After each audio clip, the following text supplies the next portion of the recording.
Welcome to A Leader's Journey. I'm your host, Joel Gunn. Today I have with me a friend, Aaron Banks. Aaron, welcome to the show. Hey, Joel. Thanks for having me. I appreciate being here. Yeah, it's my honor and my privilege. So you're recently wrapping up your Colson program. Tell our viewers what that is, and then we'll go from there. Yeah, so the Colson Fellowship. It's a 10-month program. It's really an in-depth study of biblical worldview. Started by Chuck Colson, obviously, made famous by the Watergate scandal. However, obviously, after he went to prison and we came out, he was reformed. He started a prison ministry, but later on in his years, he started this Centurion program, and then that kind of evolved into this Colson Fellowship, which is what we have here today. But the legacy through that is to equip Christians on how to really live out their faith inside of their various areas of wherever they may be. Mm-hmm. And so inside the program, we had folks that were doing work such as, I do, obviously working with business and faith. We've had educators in there, lawyers, doctors, people from just all walks of life just coming together to really study, to really read. It's a lot of reading, a lot of reading books. There's devotionals that's tied to it. And every month we'd get together as what we call a cohort and have discussions about what we read for the previous month. And then they were throwing like current cultural events or topics, and they'd ask us how we respond to it. I mean, we discussed issues such as SOGI laws, the LGBTQ movement, racial tensions, parenting, anything that had to deal with today's culture. We'd probably discussed it. So it was really great study. I'm really glad that. What drew you into the program? What were your initial interests? So I have two young boys, and one's going to be 14 this summer, and the other one's 5. So I've got a big gap there. But what I also noticed is even with actually raising those two, I'd always, I'm an uncle. I have some young adult nephews and nieces, and then I would just always see just teens and young adults just trying to really understand their culture. And I always wondered how do we really work with this current culture? It's not like, we keep saying, today is different than it was yesterday. Well, yes and no. But what we ultimately see is that our perspective and the way that the world is shaped, it still all belongs to God. And even though we as humans, we continue to, we come up with advances, we come up with these new thoughts and ideas. Nothing's new under the sun to him. But I think we always get distracted by some of this newness, and we don't really go back to, basic biblical teachings and how we feel like we need to change up what the Bible says in order to mesh with today. It's not really true. The Bible has been true. God's word is eternal. So it's really about how do we live out how the Bible tells us to live in this current cultural context. Mm-hmm. And so I've always that's always fascinated me because, one of the reasons why I even came into Christianity, because I had always struggled with, I grew up in an old southern town, and we'd go to church. We'd just go to church. It was just a part of what you did. Mm-hmm. It was just I didn't know why I was going to church, but knew I had to go to church. I was just that the family just drugged me to church.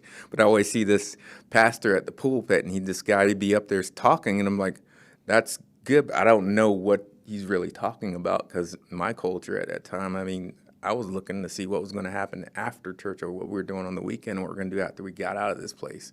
But I always felt there was a disconnect between what was coming out of that pulpit and how I was receiving it. Nothing against what they were speaking at. That's not. It was where I was at that time, and so it's always been that kind of rub with me and try to figure out how do we really take what God's word, how do we take that and really apply it to how we're supposed to actually live? Whether it was back then in the 90s and 80s and 90s when I was in my town to where we are right now, still is applicable. And how do we get there? Yeah, one thought I've been wrestling with, and I personally am a Christian, Christ follower, but I have people I know that aren't, and I'm actually okay with somebody not being a Christ follower. Mm-hmm. What I am really wrestling with, though, is people that call themselves Christians, but then don't want to do what the Bible says a Christian is. Because Christian actually means being like Christ, being like Jesus, trying to follow, emulate, model after him. So someone could say they're a follower of Elon Musk. Well, I would imagine that they're probably going to try to be more like Elon, right? Do the kinds of things he does, think the kind of things he thinks, believe the kind of things he believes. Well, the same thing's supposed to be true if you say you're a Christ follower. Yeah. You're actually supposed to do the things he preached and taught and shared, and so it seems like there's so many people out there though that run around saying, "Well, I'm a Christian." But they, like I think you alluded to a moment ago, they're not necessarily interested in what the Bible says Christians are, and it's cool. If you don't want to do what the Bible says, then that's fine. Just don't call yourself a Christian. Yeah. What are your thoughts on that? Yeah, so like that reminded me of actually Gandhi. Gandhi had a phrase that's been really famous now. It's like, hey, I don't have a problem with Christ. He actually, some of his teachings involved Jesus directly, and he obviously he was here today, admit it, but like he said, I have a problem with Christians, and so that's when Jesus, just not your Christians. yeah, just exactly. Don't want those guys, and so that's where we come up with this term. You got some culture Christians, they're not believing it, but ultimately what I came to understand and came to grasp, even as I went through the Colson Fellowship, is yes, we do. I already knew we're aware of folks who are out there like that. But those folks are just as broken as the person that doesn't know Christ. They're just as broken as any other person, just as broken as I am. We're all broken. That's what we need. Like, we're all broken. And so we come to that understanding, and I'm cool with just having that conversation and just letting all right, I have my faith, and this is the way I choose to live it out. If you are going to profess this faith, this is how I would recommend you live it out, but not just based upon my word. Don't take my word. Go back to the Bible. Everything that we should be doing, if we're going to really live this out, it has to be pointed right back to the Bible and what the Bible says. And so that's, kind of where I take it, and I kind of I enjoy having those conversations. Some of them land well, some of them don't. That's okay. It's okay. I'm also I love how there have been a lot of books written about being unoffendable. Obviously, you're aware of that with Brett Hanson's work. And then even as I was kind of riding over here, I was listening to Debate of Satan and John Bevere. So you start to hear these books about not being offended. You give up your right to be offended. And so I believe that's the way we should be once again living, because it's just like, I don't have a right to it. Grace has been extended to me, and I thought I should extend that same grace, to like Jesus extends it to us. And so that's where I start to really tie and connect all these teachings that come from the Bible together, and how we approach and how we deal with people from all various walks of life. You mentioned this idea about being offended. Is it just me, or does it seem like everywhere you turn somebody's upset? Like, they don't think like I do. They don't say what I think they should say. It seems like we're so easily offended now as a society. Yeah. Like, and we just turn people off. Like, you're canceled. You're out. I'm not even going to talk to you anymore. Yeah. What's up with that? Yeah. I mean, you and I haven't known each other long, but I can imagine pretty quick we're going to find something we don't agree on. Yeah. And that's okay. That's okay. You may like chocolate ice cream. I like vanilla. It's okay. I like both. So we went to ice cream. Yeah. There's one way we're going to have a lot of agreement. We like ice. That's the point, though. We like ice cream. We may not like we have different tastes and flavors, but we like ice cream. Let's start here. Let's start with what we do like and what we can agree on, and then we can work out all the other stuff. And that's, even as I look at the church and our different denominations and everything, what do we believe? Let's just start there. If we believe, Jesus Christ is Lord, let's work with that. And then if we break it out to all the denominations and how you choose to do communion, how I choose, all that stuff is really the minutia. That's a distraction. So yeah. And I think to a great degree, life is that in general, but our society is one well, it's my sports team against your sports team. Yeah. It's my, well, I made the right stock pick, you didn't. Well, I went to this school, you didn't. Well, for some reason, we almost naturally put up these barriers of, well, mine's the right, it's just right organization. Yeah, and like I think all those are traps. I mean, when we look for all those things that divide us, I think that's just, I come from a military background, so I believe in, I study tactics of the enemy. I mean, and so like I see, Satan, those are traps that he's setting out there to like allow us to, catch the bait, if this person's like this, if this person that says this thing, it should be offensive to you. And so it's like I feel like those traps are constantly out there, and there are a lot of people that continue to fall for them.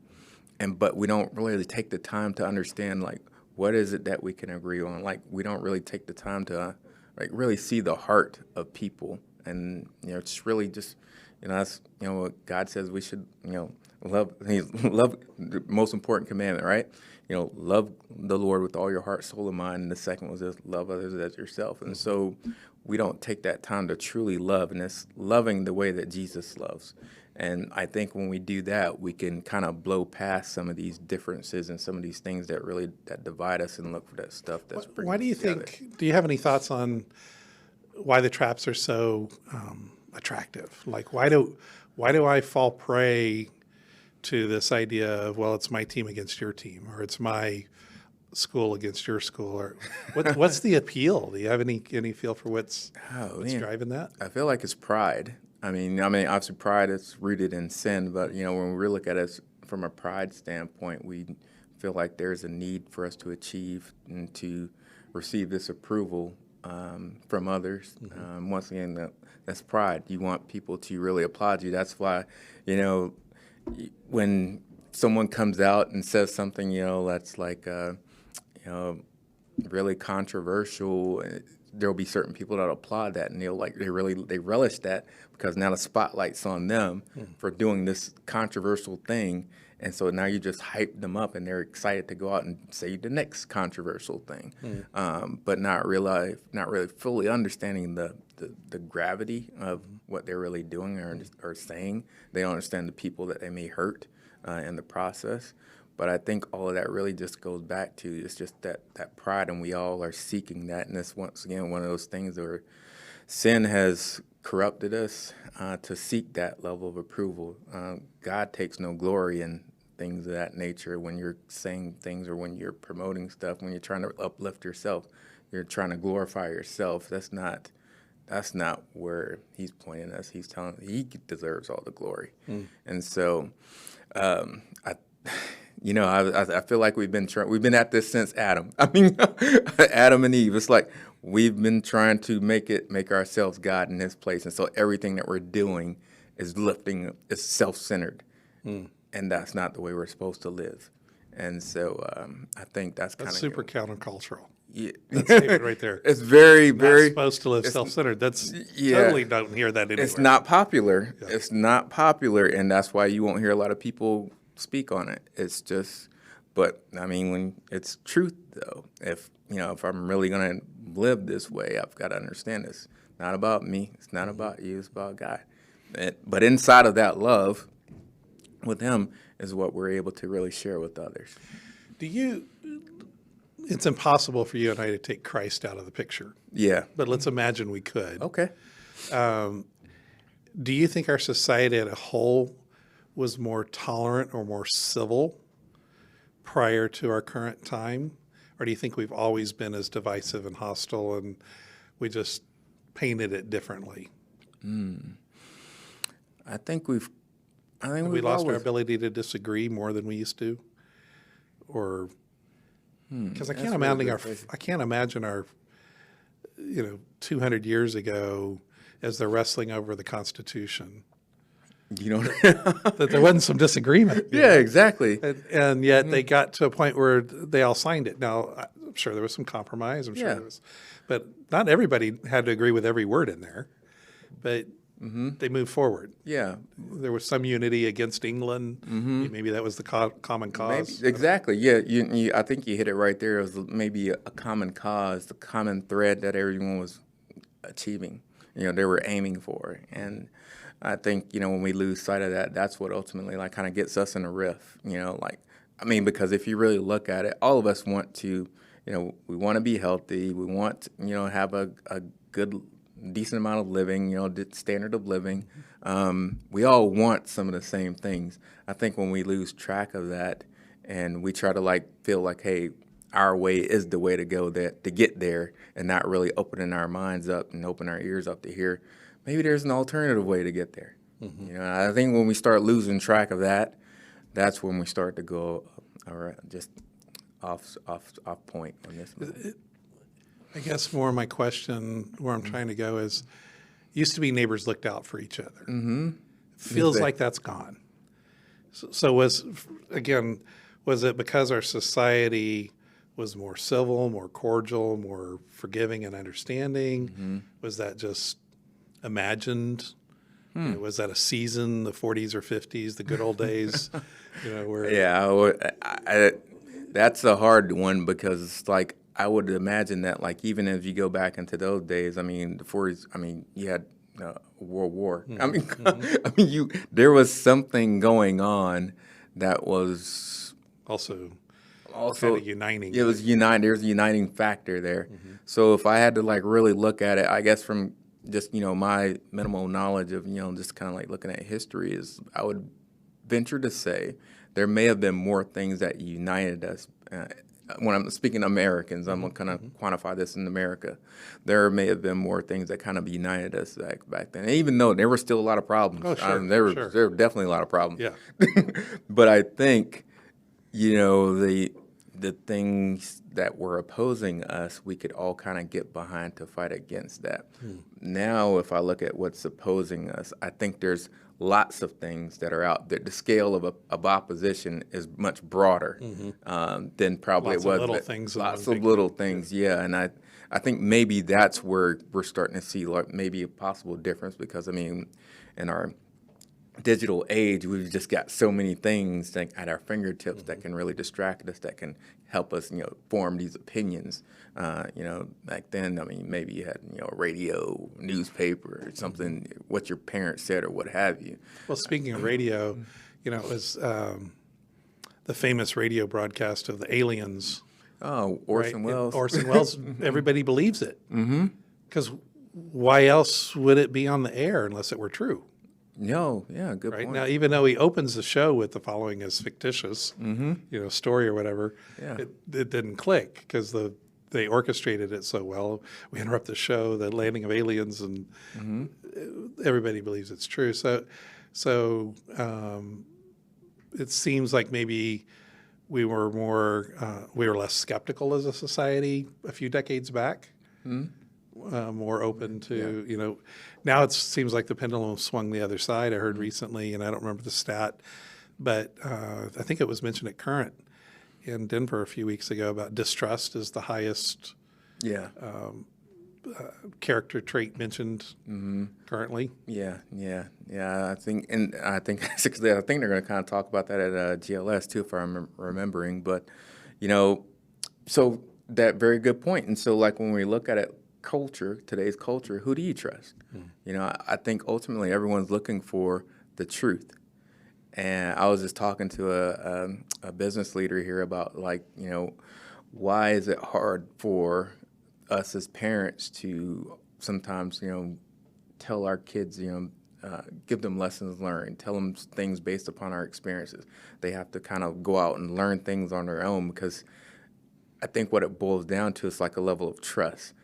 Because they've got so many other things, so much what they believe as truth pumping into them all the time, that they have to go out and figure it out for themselves. And that's maybe why sometimes it's a little bit harder for them to really hear us the first time we tell them or warn them that maybe this isn't healthy for you. But I think it's really going back to whose truth are you going to believe. And so I think that's where y'all know you've heard this term. It's my truth, this is your truth. And so I think that's that division over truth is what's really getting us and leading us astray. People get hung up on their truth, their version of truth. Again, it feels like because they want to be right. Mm-hmm. Do you think I have to give up my willingness to be right to hear you? I don't. So, in other words, if let's say you and I disagreed over pistachio ice cream, mm-hmm. and I was convinced it's amazing, and you're convinced it's just the worst thing on the planet. It really is. You, the pistachio people and the butter pecan people, y'all all need to go over there. That stuff is horrible. Okay, let's go to butter pecan because since we're in Texas, right? Wow, it's probably one of the most most popular flavors here. So, okay, so you're an anti-butter pecan guy. Yeah. Well, my perception is I'm right, and your perception is you're right. Mm-hmm. Right? It's absolutely the worst ice cream on the planet, and I'm convinced it's the best. But I'm just wondering, in the research you've done, the life you've lived thus far, the journey you've been on, do I need to lay down my insistence on being right to even begin to hear your point? So I would venture to say, like, I think that once again inside that journey, it's that journey to hear each other. Mm-hmm. Not necessarily saying that, hey, you need to lay down your whole belief system on, butter pecan and all that, but it's just, can you hear me when I'm talking? Can I hear you when you're talking? Mm-hmm. And what is really at the heart of what we're saying? It's kind of like seeing beyond the, asking that third level question, as we're kind of having this discussion. All right, so, what is it that really makes you believe that butter pecan is the best that's out there, And through that conversation, there might be something underlying there. It's like, oh, well, man, this is why Joel believes that, but also this is like what he grew up, this is like his Sunday treat with his family. Yeah, there's something in there inside that. It's like, that is really cool. Now I know. And so, but I guess where I'm going is for you to even be genuinely curious, mm-hmm. don't you have to be willing to be open to the idea that it's not about you being right. Right. Mm-hmm. It's about so I hear so many people go, yeah, but I'm right. Okay, so what if you're right? That butter pecan is the best ice cream on the planet. Are you willing to hear the other party? Well, I meet a lot of people that they're just like, no, but it's butter pecan. They can't even hear the other side because they're not willing to be open. And if I'm not genuinely open to the idea that maybe you've got a point that butter pecan isn't, then how do I really even hear you? And that's what I'm wrestling with. Yeah. And so how do we bring people to that level of like being able to hear us, being open to receive that? Yeah, because otherwise you're threatening me being right. Mm-hmm. And if I'm finding my identity in being right, then why would I ever want to hear your side of the story? Yeah. Oh, so now we have an identity problem. Yeah. We have an identity crisis, yeah. right? Yeah. And so then we have to ask, all right, well, all right, so truly, where is your identity rooted? Mm-hmm. I mean, that just opens up another level of questioning, but it's just, when we kind of look at that, it's like, but Joel, you're so much more than just ice cream. Mm-hmm. Your identity is not rooted in this flavor, and we as Christians, we can point that right back to God. That's where, when we talk about imago Dei, our image, our identity is all rooted there. But I think, what we're seeing today is that culture is causing us to root our identity in other places other than God. Mm-hmm. I mean, we're rooting it in teams. We're rooting it in sexuality. We're rooting it in anything else out there. All those are distractions. And I think because we're starting to touch at, identity, that's where people are getting sensitive because that's kind of what they know, and that's their comfort spot. Mm-hmm. I was actually reading, going back and looking at Francis Chan's book, Crazy Love, and he's like really talking about, like, in order to be, the Western version of Christianity is kind of like this comfortable lifestyle, Mm-hmm. It's comfortable, do all this stuff, God's going to bless you. He's like, that's garbage. But I'm paraphrasing, but like, even in this lifestyle, we're supposed to be uncomfortable. The Bible tells us we're going to suffer, So like you should embrace that uncomfortable feeling because you're outside of your comfort zone, and you know that the only way you get through it is through total dependence upon God.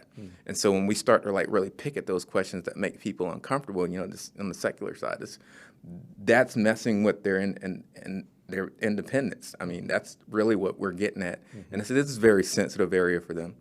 And I think, once again, going back to loving others, I think we've got to have those conversations that kind of like just brush those gently and help them understand that they are so much more than what they think right now, their false belief in some of these distractive identities. As you were exploring Colson in particular, but your broader context, where's this idea of the person you're talking to has to have some level of trust or relationship to be open to that conversation? Because you're talking about some pretty potentially deep conversations with somebody. Can you have that with a stranger on the bus on the way down to a Spurs game, or is this a conversation you tend to earn the right to have? Wow, that's a lot. There's another common phrase: you got to earn the right to be heard. And so I think that is something that we do have to do. I can't just have that. However the Spirit leads, and that's in different situations, sure. But not everyone's, generally speaking, not everyone's going to be open to that first conversation where you're going to straight up hit them right there with an identity question. I think this is something that kind of works over time, and I look at plant seeds, and it's like have those conversations, but you really have to know when to kind of go deep, and sometimes you have to know when to just walk away. It's okay. It's try to. It's not today. It's not today. Try to get the second conversation. Try to get the third conversation. It's like a process. You may not be able to hit them that first go around with a deep question. You can always talk Jesus. I mean, that can come out in the first conversation. But when you really start to kind of go deeper in some of these other things, that's like really getting at them. It can take a while. Do you think that person has to have the curiosity to go there? Like open-minded to the conversation, or is there ways you can create that curiosity, or do they already need to be bent in that direction where they're seeking truth and you're just helping them uncover what they're seeking? Or if they're not seeking, you're just wasting your breath? Is there a I believe it has to be there. However, there's ways of stoking that if you sense it's not there, because a lot of folks, generally, a lot of the circles sometimes we run in, folks kind of like to talk about themselves. I mean, some folks just like to talk about themselves, and it's like, okay, well, it's all good. Let's talk more about you. Now, understanding these questions, we're gonna very surface level but as we're talking about you, let's start going deeper and deeper into this realm of you. But yeah, it's more of it is a very an artful technique to kind of get there and have those conversations. You coach CEOs is one of the primary things you do. I'm sure you would identify yourself as a father and a husband and other things in life, but one of the hats you wear is coaching CEOs. Do you have to have conversations with them differently than the general public? I don't think so. I like the way I look at it from the standpoint, once again, going back to, all right, we're all broken. It's just, they may have a different set of problems. I mean, but still problems nonetheless. The answer is Jesus. I mean, I was always trying to tie it back to the answer, right? But ultimately, I would hope my approach is not is the same. I hope my approach is the same, because I never want to come off across as like I have to put people in a different bucket of types. That's not the way I believe that God is calling us to look at people. Once again, we're looking at everyone I can run across, I should be seeing the image of God inside that person. That's really it. And I know there's other layers outside of that. Some people are the cultural trainings to look at, and I'm trying to go against that and look at, the God the image of God inside of that person. And so that conversation is really, more of a spiritual one. And I ain't trained myself to get past, what your titles, your dress, your appearance, and all that, and go back to your image. Tell me more about that. From what I know about you, you're a very disciplined man. How have you trained yourself to look at people more universally and less specifically? Were there certain thoughts you think, certain questions you ask, certain self-talk you give yourself? Yeah. Certain things you pray?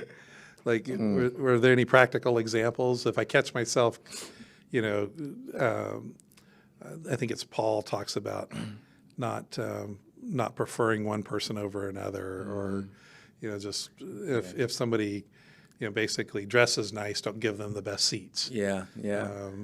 How have you, in a practical way, found overcome that? Yeah, and I also like how Paul says he's become all things to all men, and so like it's a transformative process, and like as far as the discipline behind it is obviously a lot of reading what the Bible says and inside of that. But I also sense that it was a long journey for me, honestly. I mean, I came up in rural South. Differences in colors and appearances were rooted in like everywhere.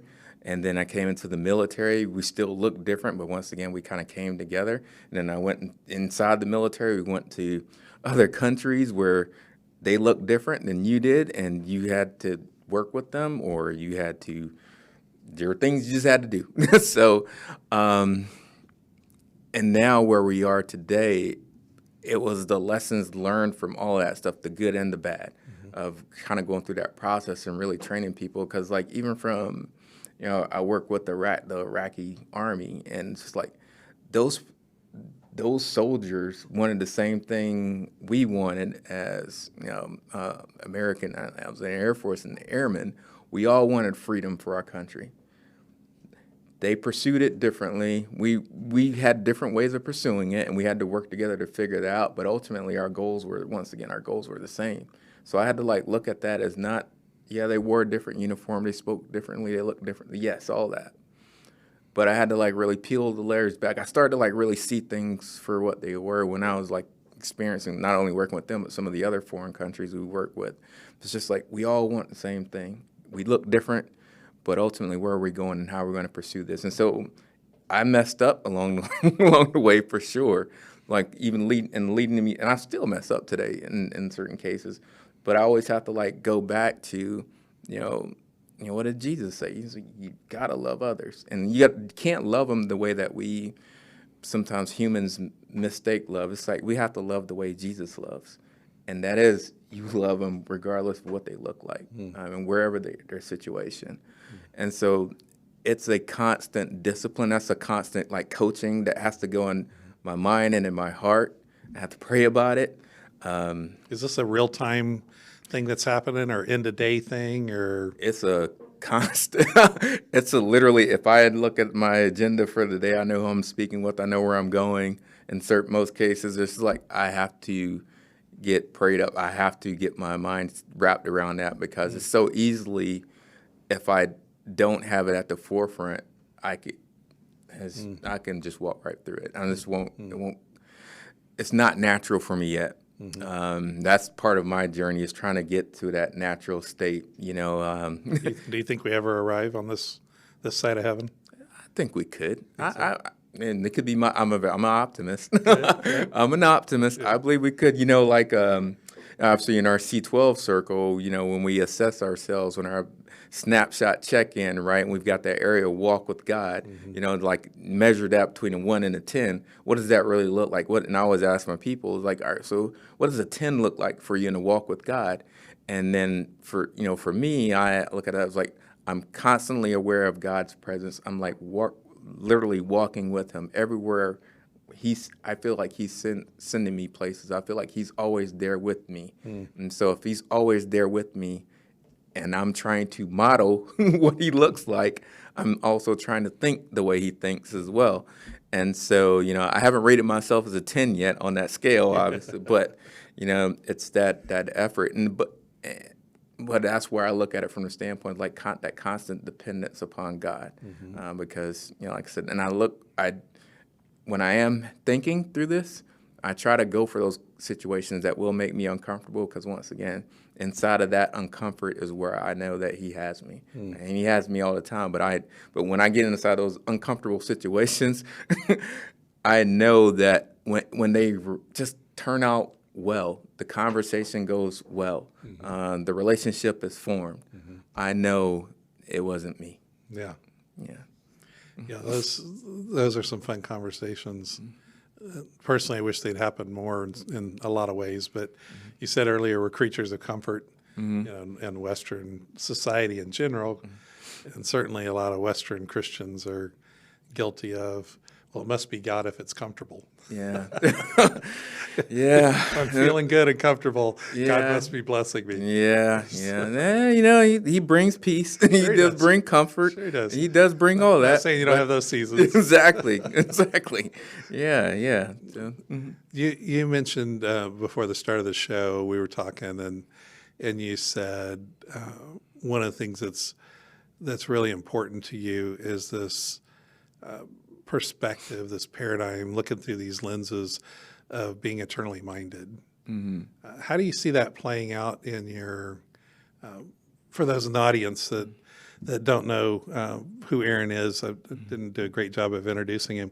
Other than my friend, but he spends a lot of time coaching CEOs through an organization known as C12. And what do you find?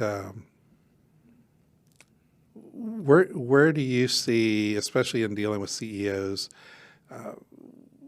this idea of being eternally minded coming into play? Where's in practical life, everyday life? yeah.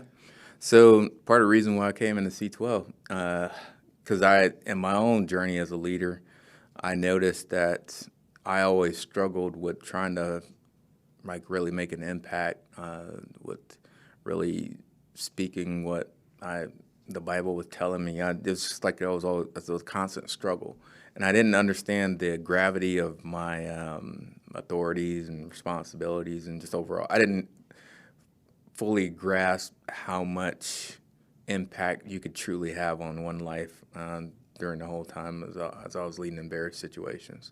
There were life and death times, and you kind of got that, but I'm talking the long-term impacts. After this person leaves from me and we go our separate ways, there's an impression that could be left on that. And I don't know if I fully grasp that. And so now when we look at it from, leaders and trying to learn from some of the things that, I wish I'd taken more advantage of when I was in their positions or positions like theirs, I lean on that and understanding that a CEO, business owner actually has more impact, can have more impact on a person's life than a pastor at that pulpit. Unpack that for a second. So when you really look at it from the standpoint of time, if you go to a church maybe once a week. It's a Christian. Most pastors would love that. Yeah, most, right? Even if that is true, even if they go once a week, well, they're with that boss or CEO under their helm of leadership 5 days out of the week. I mean, that's basic math, right? It's over an amount of time. I've got to imagine the average church service in America across denominations is hour and a half. 60 minutes, 75 minutes, somewhere in there. And versus a boss 8 hour a day, 30 hours a week, 40 hours, 50 hours a week. So now the boss isn't preaching the whole time, I hope. No, of course not. But that boss has a mission, they have a vision, they have core values, they have the way that they approach their people, they can leverage some of the things we talk about all the time. We're like, business is a ministry. You've got ways inside of that can show, hey, you really care and you can impact a person and you can show the love of Christ to that person that does help them grasp.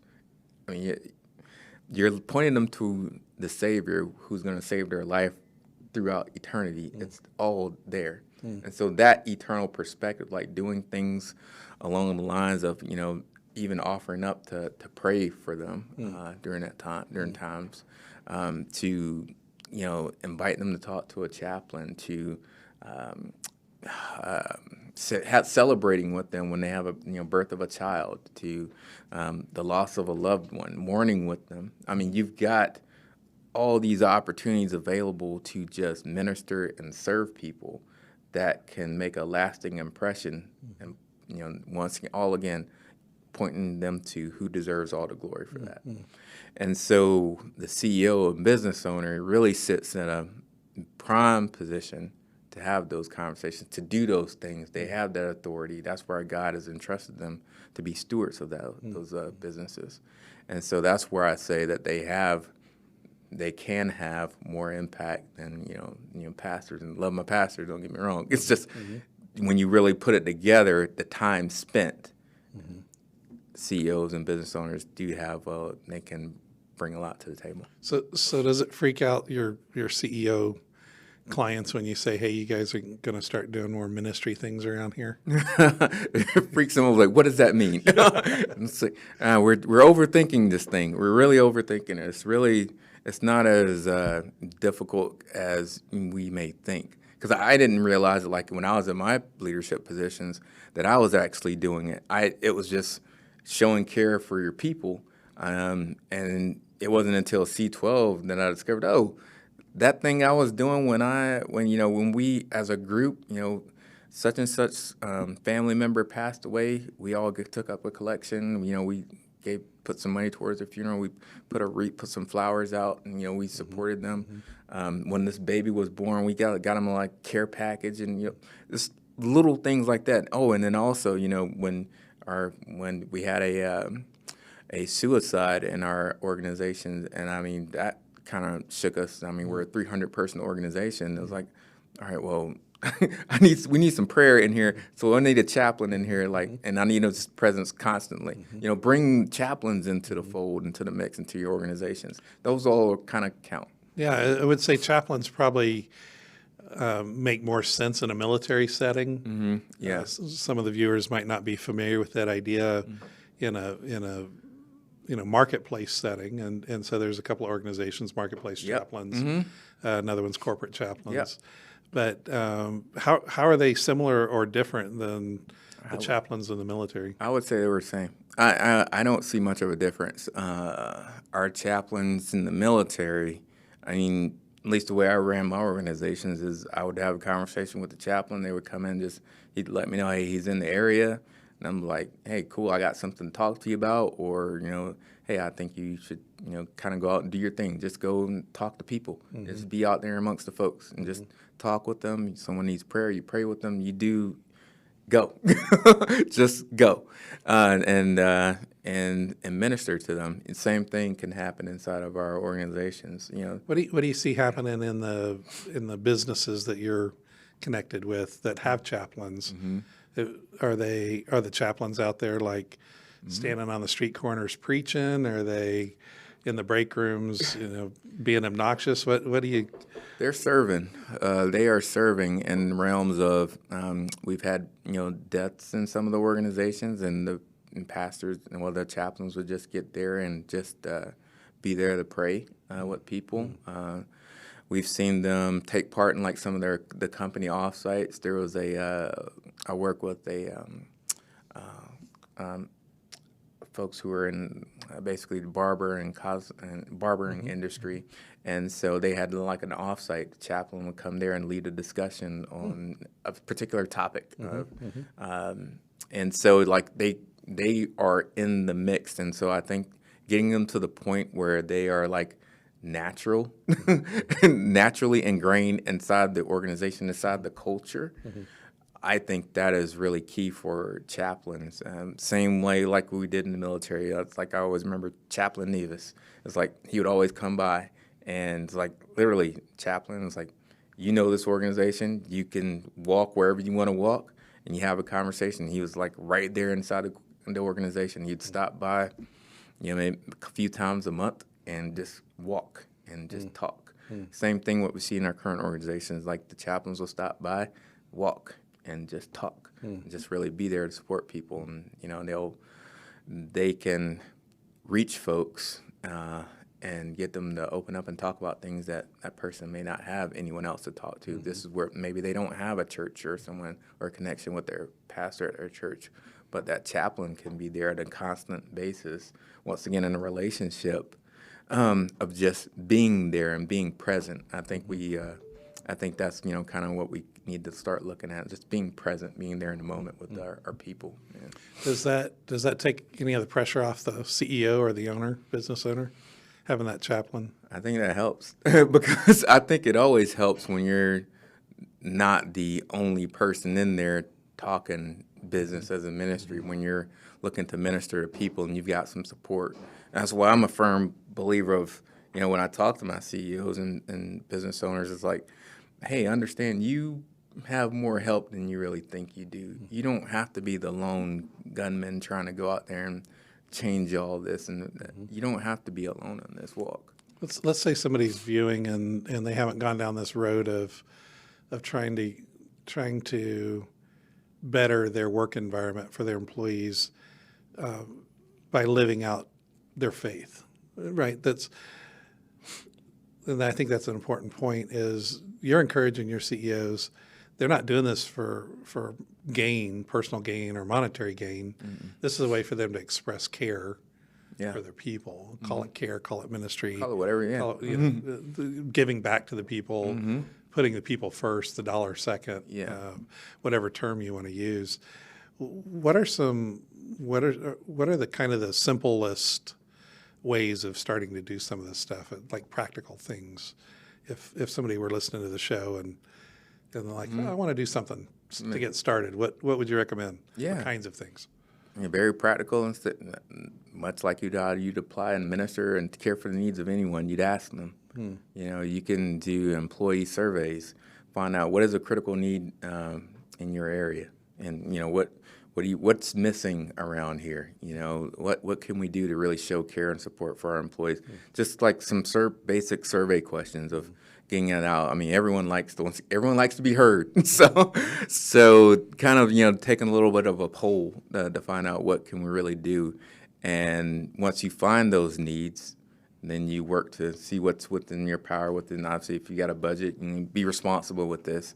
What can you do after that discovery? But it really just my belief is that it starts with just asking people, because you'll find what they really need. Because I got many stories of organizations, and even like city governments will come in, and you were there. I mean, you've said like parks.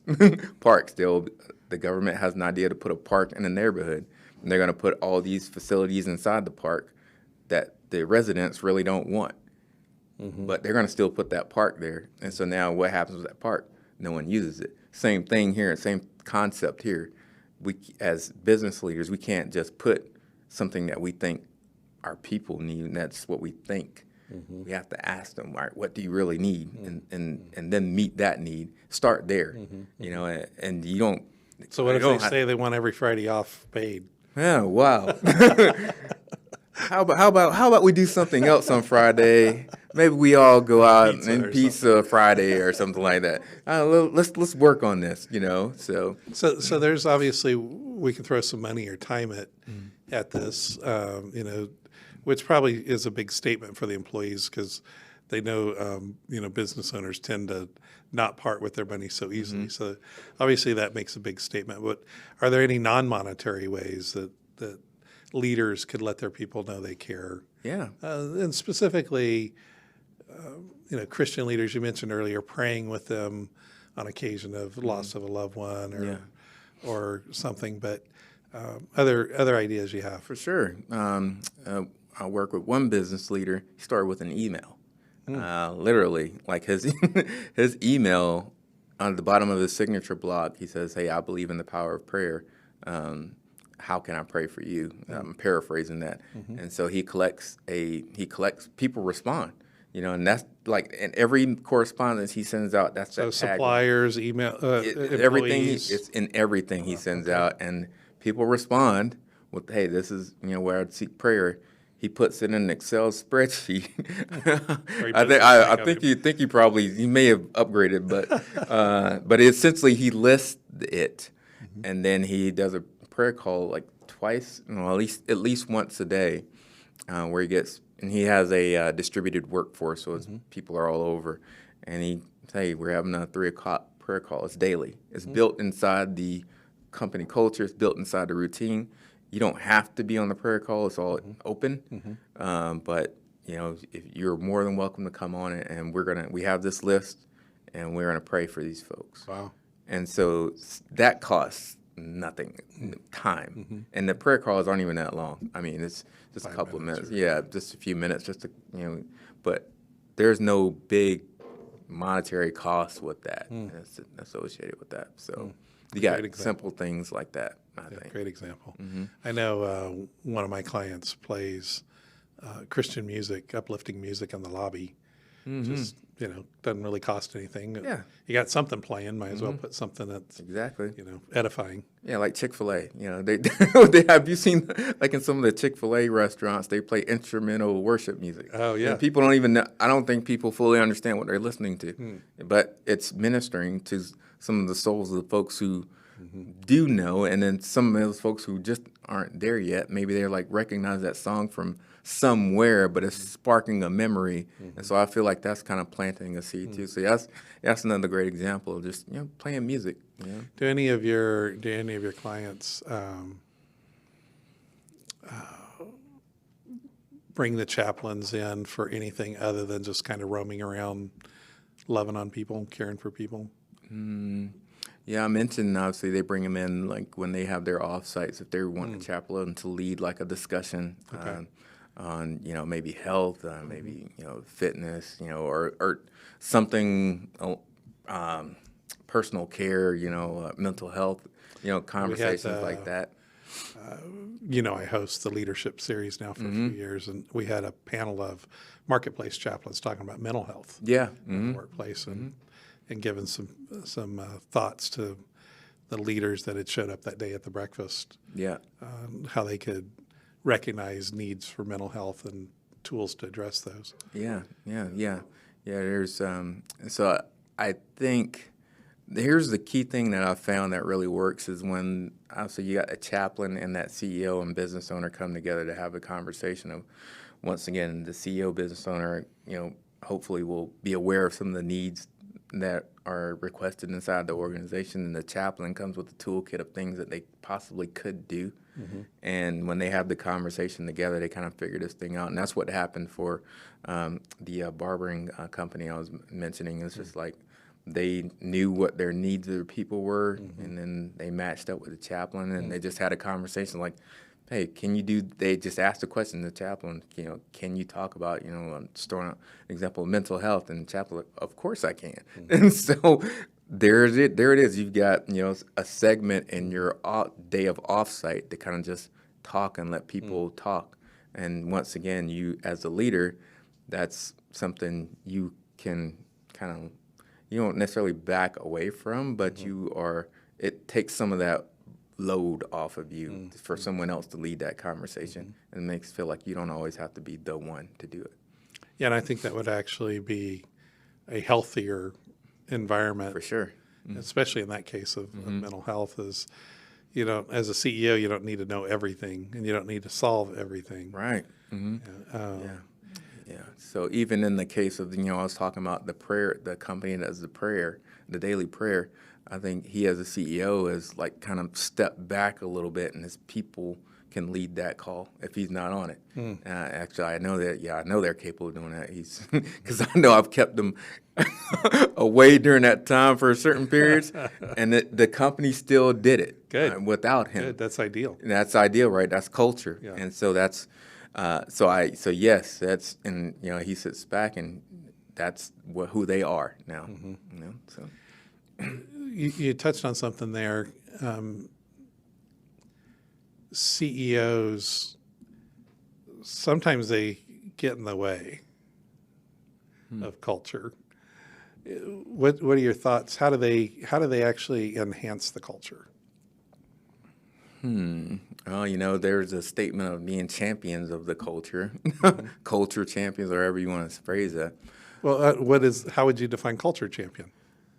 So the person who's living out those values of the culture, and they are modeling it, they're exhibiting it everywhere they go, everything they say and do, it's all there, and they also look to show examples throughout the organization. So it's not just about, obviously them living it out, but they're trying to get their people to live it out as well. And they call out those positive examples when they see it out in their people. And at the same time, that's a level of accountability. You can call them out for when they're doing well on it, and you can also work with them when they're not doing so well in it. Privately, of course. yes, privately. But you do have, that's a part of it. That's, and I think that's a way of kind of modeling that, culture champion role, if you will. Yeah. So you're at a certain point in your journey on this planet. What would you like to share with the next generation? What are some lessons you've learned so far that you'd like to pass along? Oh, wow. Any words of wisdom? So one thing I'll probably pass on along is what just really sunk deeply with me in Colson, and it's maybe a little long-winded, but I'll shorten it here in a little bit. But when we start looking at biblical worldview, but this can really apply to many areas. But when we look at things that are happening, whether it be in culture, whether it be inside our family, whether it be in our organization, we have to ask 4 basic questions, and so those questions are, all right, what's good inside the situation that we need to promote? What's evil inside the situation that we need to resist? What's broken inside the situation that needs to be restored? And what's missing inside the situation that we need to invent and that we need to create? And so we start looking at our things that are happening around us from those areas and those 4 questions and really start asking. And so I sense that to say, boil that all down to, all right, we need to meet people where they are, because a lot of these situations really involves people. It really does. And so, but we need to be willing to meet them where they are and not take offense, but ultimately look at them and find out, all right, where's your heart? Try to really see where they're really going. So it jars us on to ask these questions. I kind of laid out those 4 questions, but inside of that, there are even deeper questions in there that kind of helps you get to understand and know people a lot more. That's good. Final thoughts? Those are just it. That was it, huh? Well, yeah, it's just, as we continue to go on this journey, obviously, I wholeheartedly believe that God put us here for a reason. This time, this moment, this engagement right here, every conversation, every person you engage with, God orchestrated that for some reason. And so the curiosity, that's what really drives me. Like, why am I talking to this person? Why am I hearing this podcast? So, I'm looking forward to the day when I get in heaven. I can ask all these questions for real, but but there's always a reason why God's really orchestrating this thing. And I don't claim to know everything, but and I may not know it in this lifetime, but like sometime down the road, it's just like, once again, it's just like, maybe I'll see it, maybe I won't, but I relish in that because I know that there's a reason behind it, and it's fun. I mean, I really enjoy it. And even in the conversations I think aren't the most fun, there's a reason why it's happening. And so I kind of really relish in the why. And so that's what I would just really, every engagement you're in, wonder why. Why are we here? That's good. Yeah, sounds good. Well, I'm glad you were here today. Yeah. I enjoyed it. Thanks. This was fun. It was. Yeah. Love to have you back. Yeah, for sure. For anytime. Yeah. All right. Thank you. Love you.